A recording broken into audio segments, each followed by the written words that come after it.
Good evening, Wakhlu sir, former CMD TCIL Vision India Forum, Amrit Mahotsav series. Actually, just a minute. Your connectivity looks. I'll just check on the connectivity from my end because it doesn't look to be good. One moment.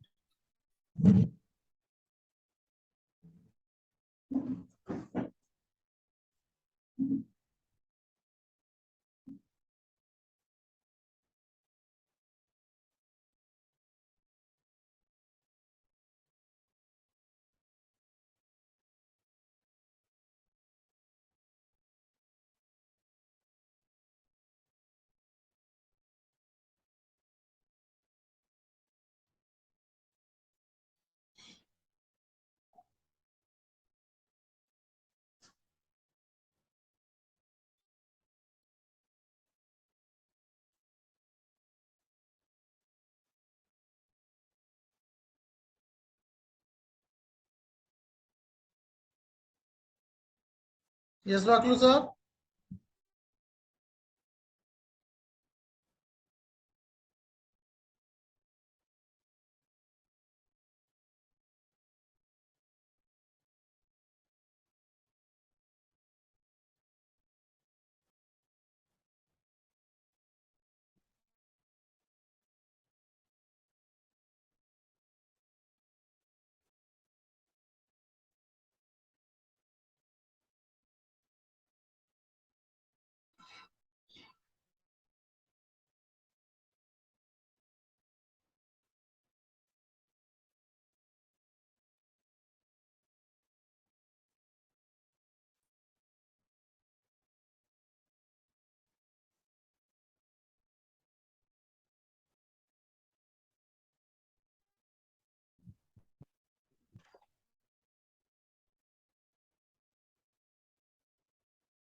Vision India Forum, Amrit Mahotsav series, Shri Vimal Wakhlu, former CMD of TCIL Telecommunication Consultants of India Limited, Mini Ratna Central Public Sector Enterprise, Government of India.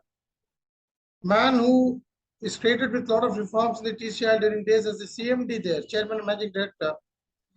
A vivid pattern of the forum over the last 2 years, supporting us through various engagements in the form of a speaker in issues and summits of various topics, relevance and significance to national, history as well as growth story going forward.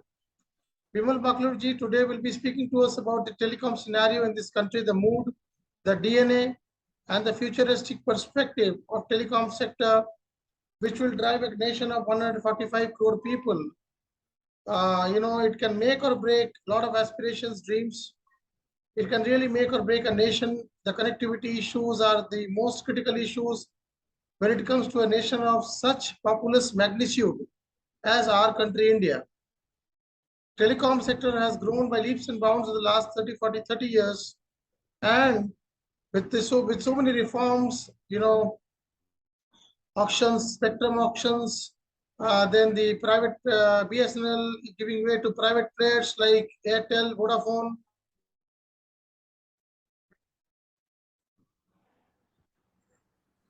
Wakhlu sir, could you hear me clearly?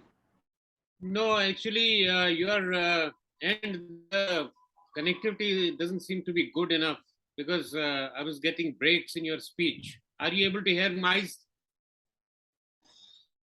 I can hear your speech absolutely coherently.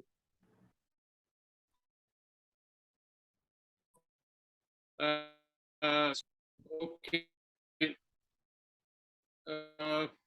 Fine. I mean, then get started, and because there seems to be some connectivity issue, not a good connectivity. No, let us see how it works.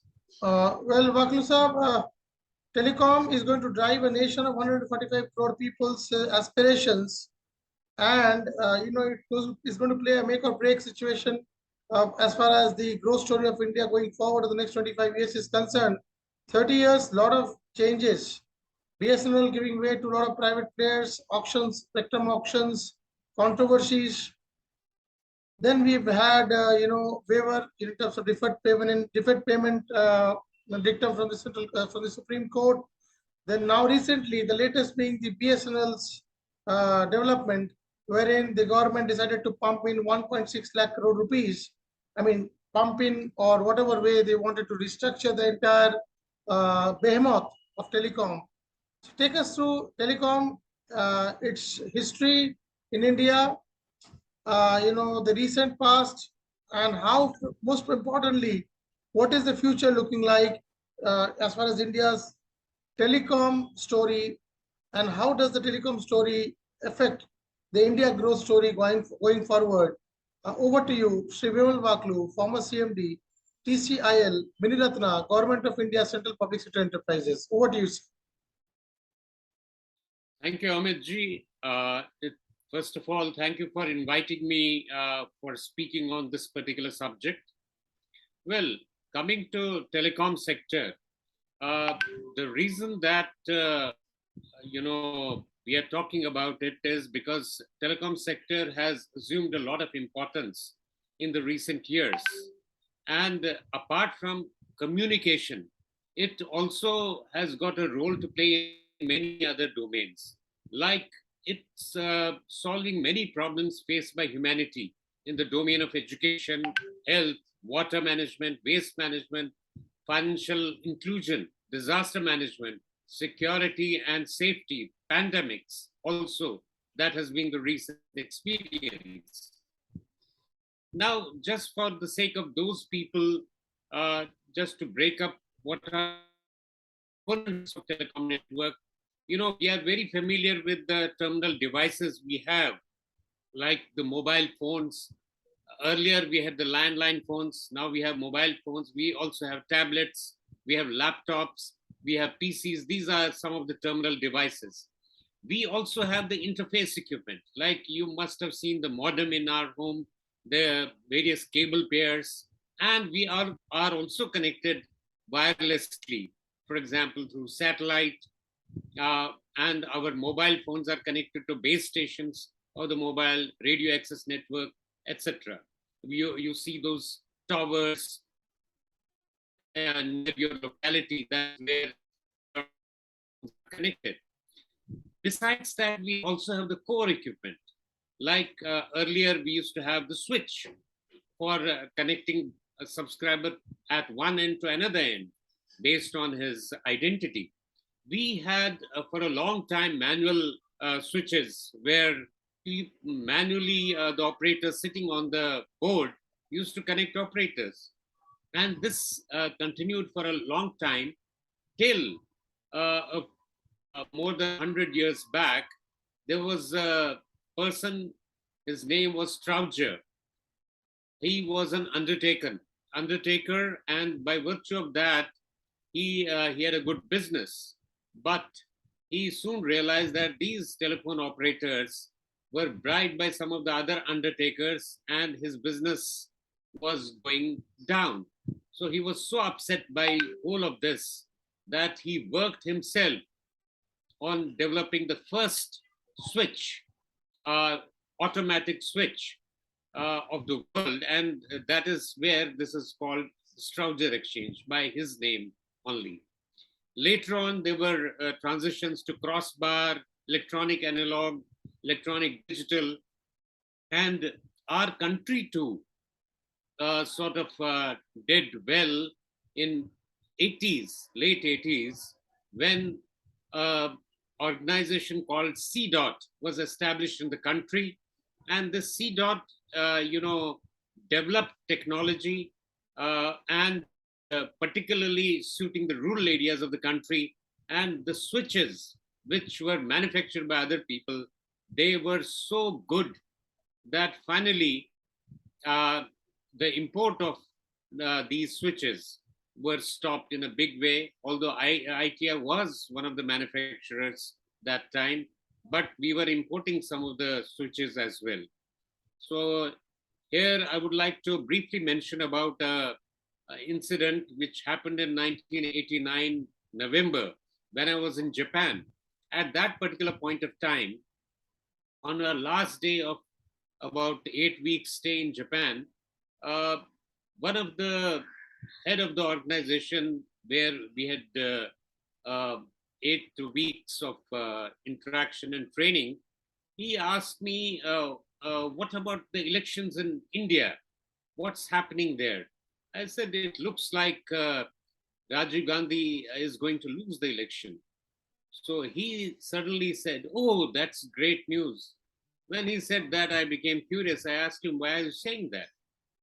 He said, if he loses election, in that case, the C dot switches uh, may not be the future in India. I said, why so? Because he said, along with the government, the Sam Petroda will go and the switches, we can then sell equipment to the country. And this is where I sort of got a bit disturbed also. I had no political leanings towards that party, but as a part of being a part of the country, I was not happy about this. Anyway, so from there we have traveled a long distance. It's been more than 30 years now, and 32 years, and we have a different way of storage devices. It's become completely computerized now. Besides this, we also have media of communication. Like earlier, we had those telephone overhead lines. We had these cables coming to our houses. We from one state to another, or one switch to another. We had the coaxial cables. We had the digital cables. For overseas, we had the We still have the submarine cables.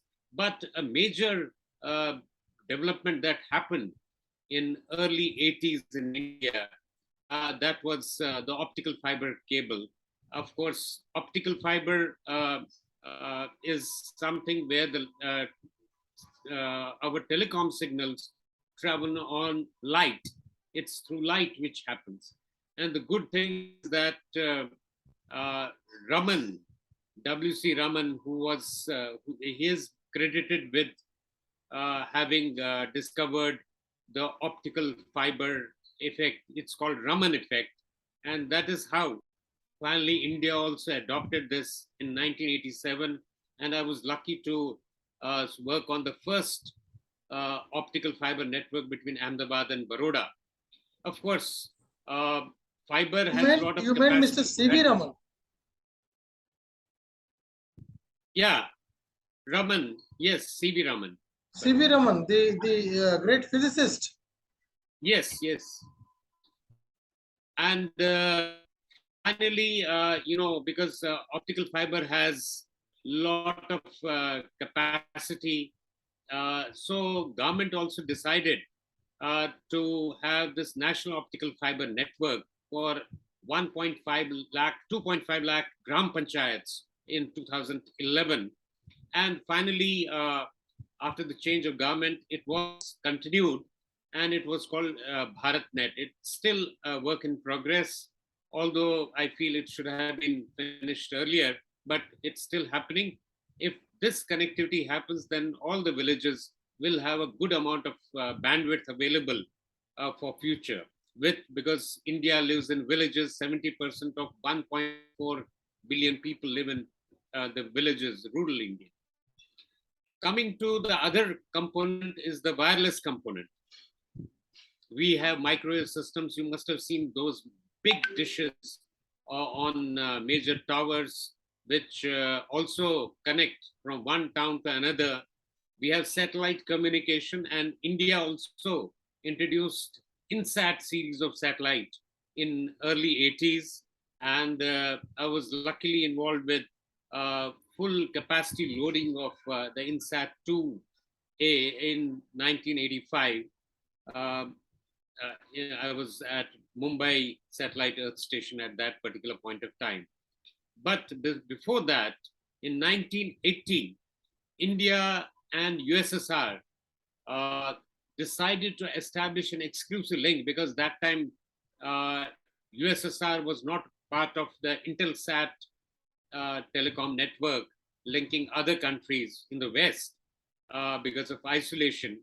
So there was a direct link established between India and USSR.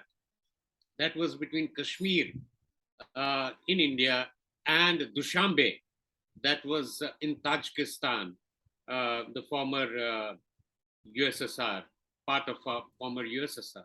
So it was a 700-kilometer single hop link uh, in the troposphere, and it was supposed to be one of the unique links of the world, 700 kilometers across Himalayas, unthought of. But the capacity, in terms of capacity, it had limitations. It was inaugurated by Mrs. Gandhi and Brezhnev, the president of USSR at that particular point of time. Now, the other component in this is the spectrum. You must have heard recently there have been auctions and there was a lot of buzz about it. Out of 72 gigahertz of spectrum, which means almost 72,000 megahertz of spectrum was auctioned, and in that, government has received more than 1.51 lakh crores, and out of this, 1.47 lakh crores were got in the first day itself out of the 7-day bidding. So the future looks quite bright in this. But overall, there has been a lot of transformation in the telecom sector in the last 50 years. We have seen a shift from tubes to transistors, to ICs, to microchips.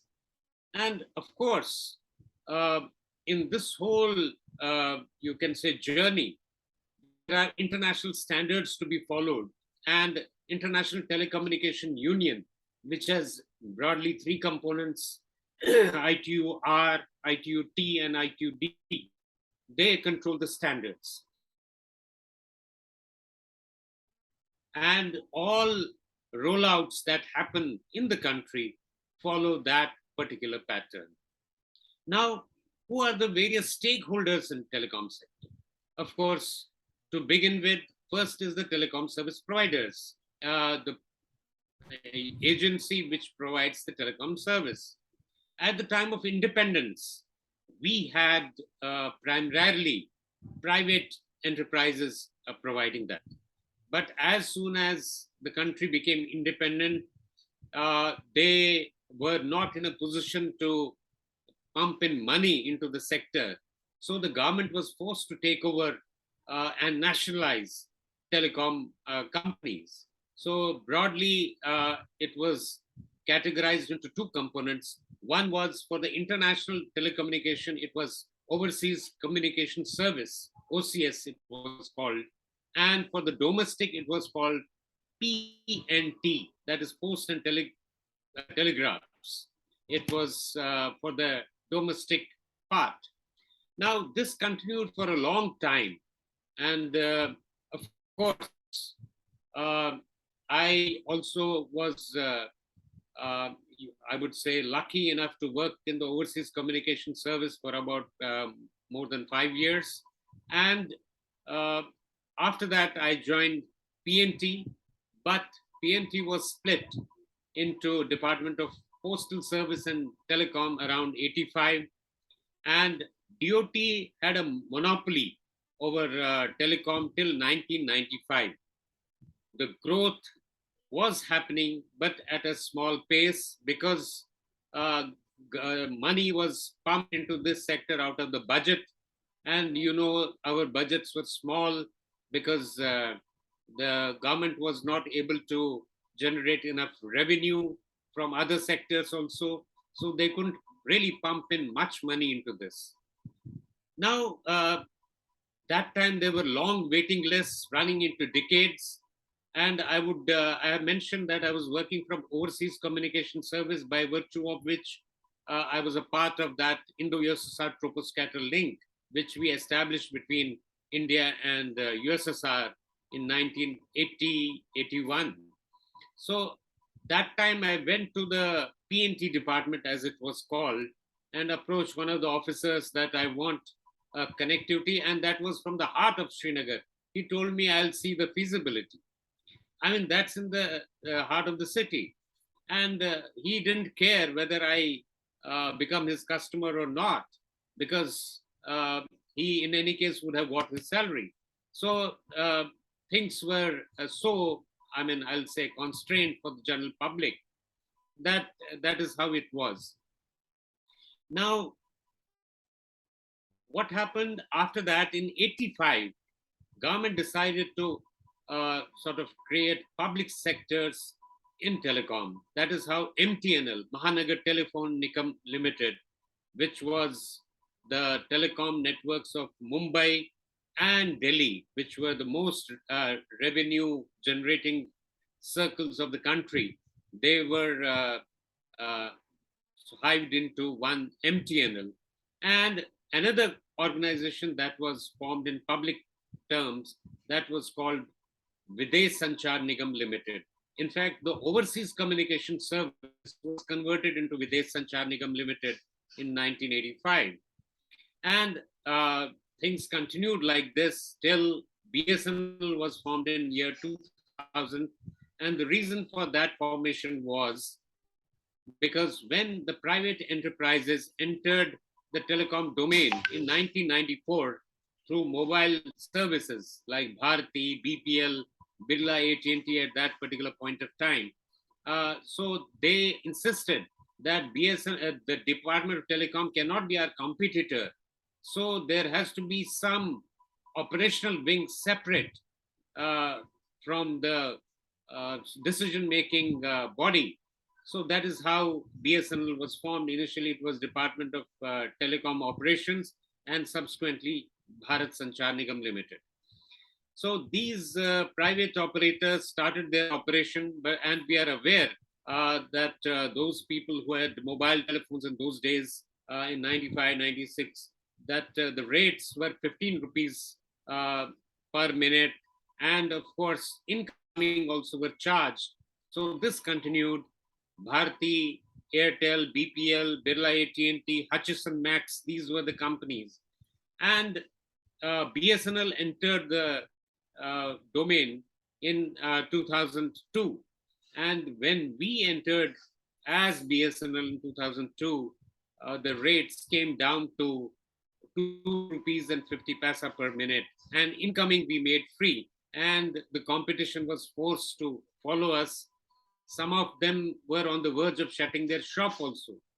This was followed by launch of service by Reliance Communication Limited.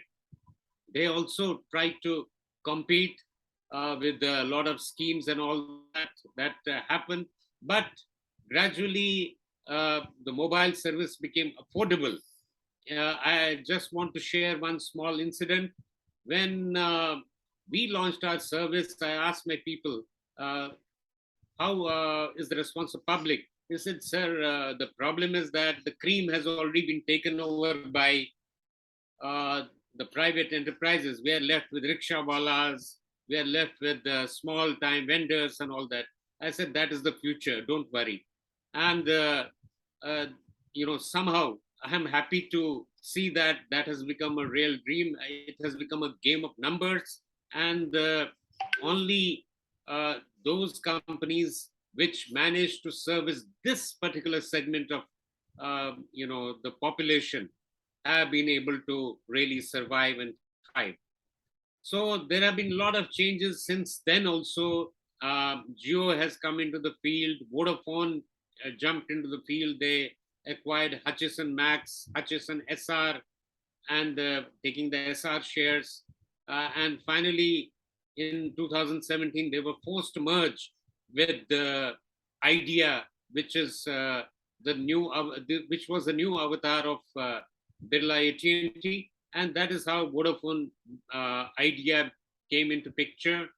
And Jio, Vodafone, and Airtel, they remain there. Coming to the equipment manufacturing, the biggest challenge that the telecom sector faces in India is that we have to import a lot of equipment. As I mentioned, at one point of time, when C-Dot was at its pinnacle, led by Sam Petruta, telecom a technology provider. As a technology provider, it had developed a lot of vendors who developed switches. So India was not only servicing its rural areas and 6.5 lakh villages to service. But gradually, unfortunately, there were political challenges here to leave the country. C dot went down, and we started importing equipment again in 1990 onwards. And that is how rest of the people, Ericsson, Nokia, Motorola, etc., came into the play. Of course, Optel Telecom was one locally developed company. ITI also survived for some time, but uh, the competition has always been a challenge. In terminal devices also, there have been a lot of efforts, but basically, it has been a game of Samsung, Motorola, and of course Nokia as well. But Nokia for a long time initially, but that also lost the game to Samsung. And of course, Apple did some reviving in India, and I hope that they'll be able to establish their factory as well here. Besides this, the other stakeholders in this ecosystem are the application service providers. We have seen what a transformation applications like WhatsApp, Telegram, Instagram, Facebook, Paytm, Zoom, uh, they have been able to make in the country in the recent years. Of course, besides the application providers and the others I have mentioned, there is a regulator, Telecom Regulatory Authority, to ensure a proper regulation of the system. That is how there are level playing fields in the country. And besides that, in case there still is a dispute, then we have the TDSAT to settle various disputes among various stakeholders, and they have the authority of a high court level. Only the Supreme Court can intervene in their judgments. For the policymakers, we have the Digital Communication Commission, the government setup, and of course, the final component of this ecosystem is the customer, who is supposed to be the king. And of course, gradually, as we have seen that the prices are going down, the telecom service practically becoming, it's the cheapest in the world. And the 4G service at this cost, nowhere in the world it happens. That's the power of the customer. If he accepts your service at a particular price, that is how things work. So now coming to some of the challenges that are faced in this sector. One is the high cost of capex. Telecom at the end of the day is high capex domain. Here, there have been transitions in the country. Fortunately, in 1990, 92, when the decision about introduction of mobile service was happening, one of our Wakhlu sir, just a couple of observations. All this, from 50 rupees to 2.5 rupees, how did that happen?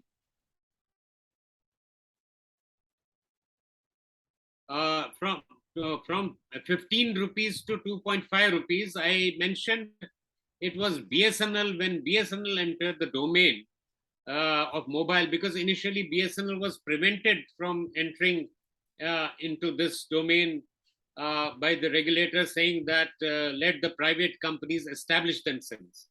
But in 2002, when BSNL entered this domain, at that particular point of time, we brought down the service to 2.5 rupees. Not only that, per minute, not only that, incoming we made free. Till then, you had to pay for incoming calls. People were scared of receiving calls. Was that at the expense of the tax money?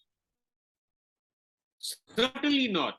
BSNL was a profit-making company. It was not at the cost of the taxpayers' money.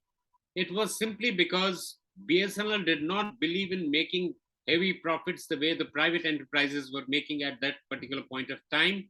And as I mentioned, telecom is basically a game of numbers. The more the players, the more the customers you have, and if you charge 100 rupees from 20 crore customers, you can imagine what your revenues in a month are going to be. 2,000 crores. I mean, that is the power of small budget, but at the same time having more customers.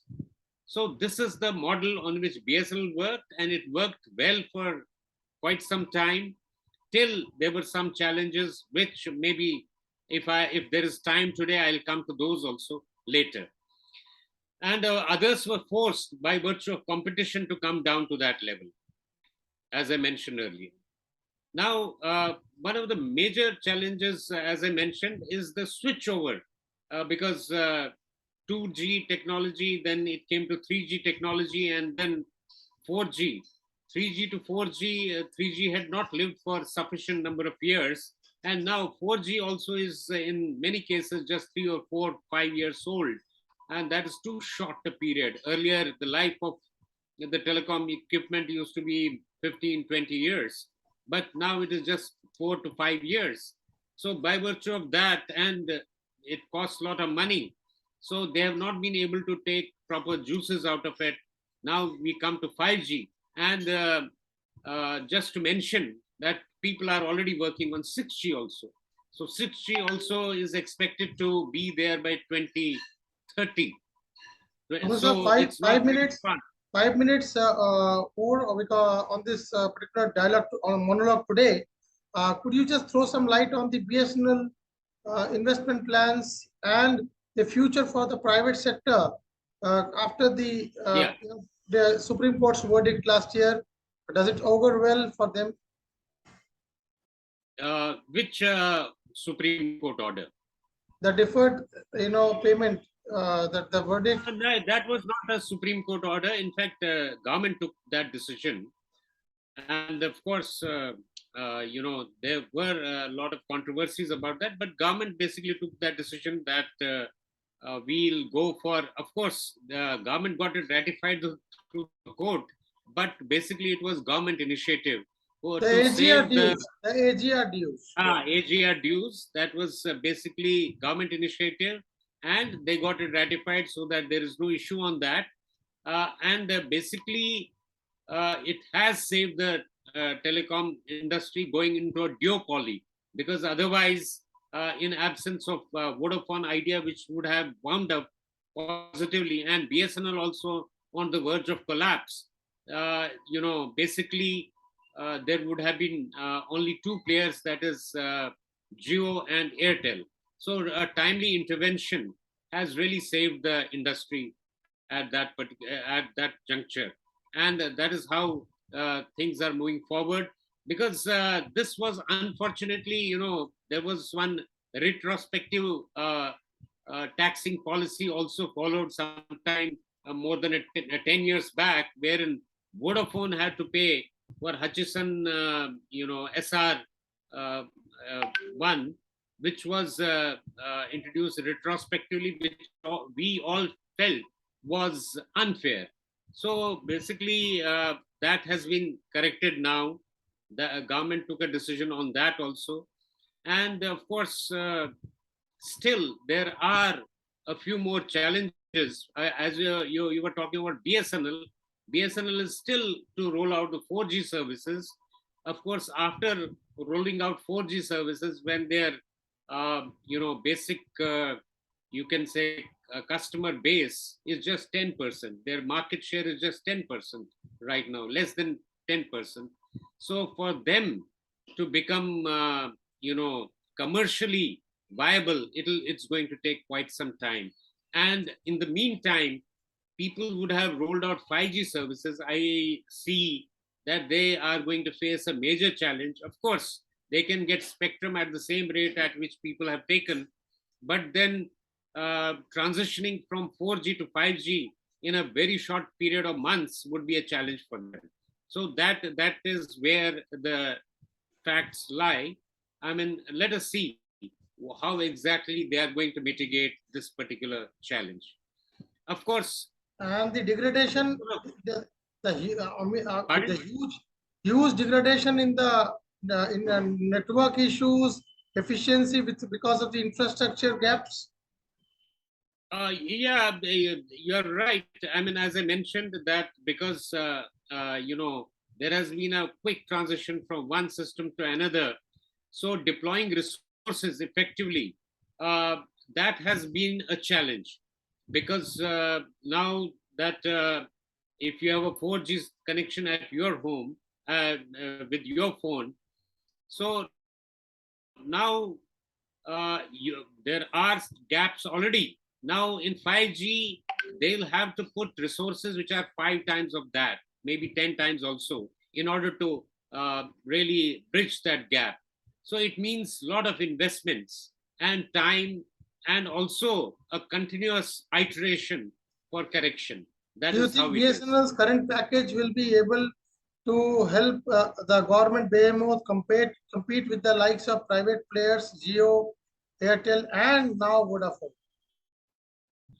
You see, this particular package will also ensure that out of this 1.42 lakh crore package which BSNL is going to get, government will provide it spectrum maybe out of this money itself. That is, there'll be maybe book adjustment, because government would be interested in keeping BSNL live and healthy, because all the, you can say, legislators, everybody, all the MLAs, MPs, everybody also has a connection of BSNL, and they take quite a good amount of liberty so far as BSNL is concerned, and with heavy bills which they won't be able to take with the private enterprises.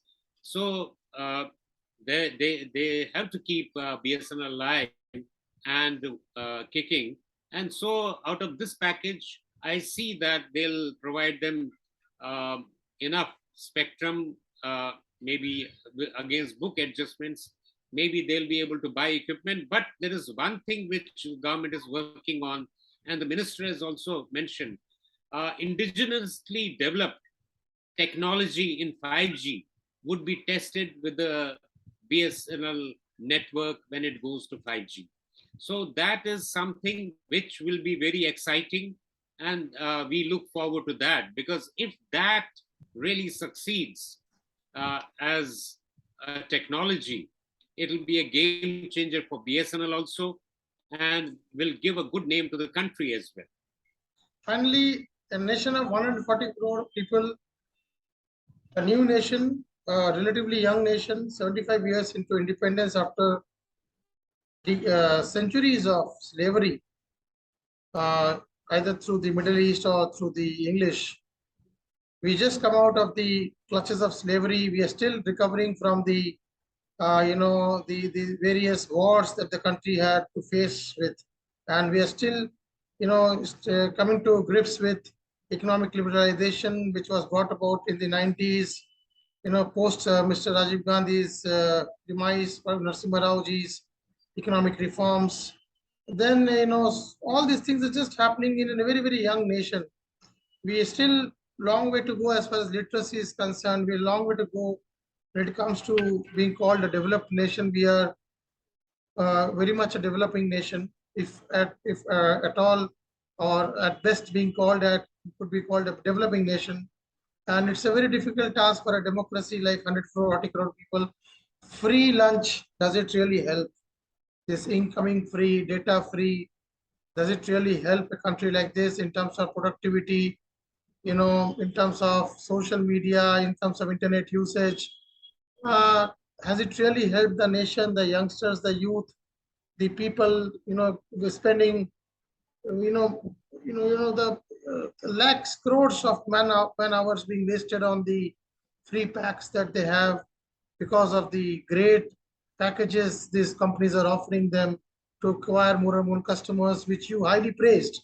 So the flip side to this entire growth story of telecom could be another grip into the slavery ages that we came out of after hundreds of years. Yeah, yeah. You see, the thing is, basically, there is nothing like free. There are no free lunches. When somebody is offering you a free service, he is taking something from your pocket without your knowledge, your data, which is very expensive, and you are giving it for free because you are not aware that you are giving your data, which is being used, and many companies are buying that data from you, from those companies who are offering you free. So when somebody is offering you a service free, be careful about it. Nothing is free. That is one part. The second part you mentioned, that social media, it has become a major challenge also. It has generated a lot of awareness. People are becoming aware also. But at the same time, as all of us are aware, it's a double-edged sword, because on one side it helps disseminate knowledge, but it also at the same time results in spreading lies and creating strifes in the society and all these challenges. And there has to be a proper regulation, and government probably is working on this data protection and regulation of It's not, these it's not only, entities. it's a long point of discussion, Wakhlu sir. Today, the issue is not to discuss about the ethics of the telecom growth story. Because there are many political ramifications. It is not a very simple discussion that can be done in probably 2 minutes or 5 minutes left.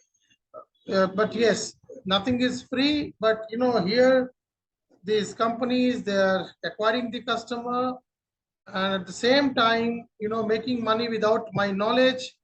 The know-it-all Indian, argumentative Indian who knows it all, is really being fed all kinds of consumption material through these mobile telecom players. When they advertise for these companies, or any of these organizations through their telecom medium, finally the customer is the same. So the only loser I see in the entire growth story here is the customer, the Indian. And at the same time, because of it, the nation finally has to be is paying a very big price, be it the gig economy, be it the wrong information, be it the fake news, be it the consumption economy being driven to kind of gallows, being completely shattered, the retail economy shattered. And every time kids are being exploited left, right, and center. It's a mess. So just and the rickshawala, after having this md.com, going to the cancer, the oncologist, and suggesting him the last possible medicine. These kind of things, we are not a 30 lakh nation. We are not a 3 crore nation. We are a 150 crore. It's a blast. It's a population blast. So where do we go? Yeah, of Final. course, these are challenges, I agree. But at the same time, we have to remember that we had similar concerns when the media was opening out, the television, when from Doordarshan we switched over to other media in a big way. There are 3, 4, 500 So, and, channels. and so here we go. So we know, and we know how much constructive work they have done for the nation. Anyways, Yeah. yeah, how much constructive work this private media has been able to do for the nation. The courtroom trials, the scams, the TRP circus, the shamelessness, the degradation of social moral values. I would attribute that entirely to the media. Thank you so much, Mr. Wakhlu. Hopefully, telecom sector, Yeah. at least the minister, the government can think of imposing some charges on the incoming, so that people stop the nonsense of using the mobile in an unbridled manner for unproductive and unsocial purposes. Thank you so much, sir. Look forward to another discussion on Yeah. telecom. This is just part one. Thank you. Thank you. Thank you very much.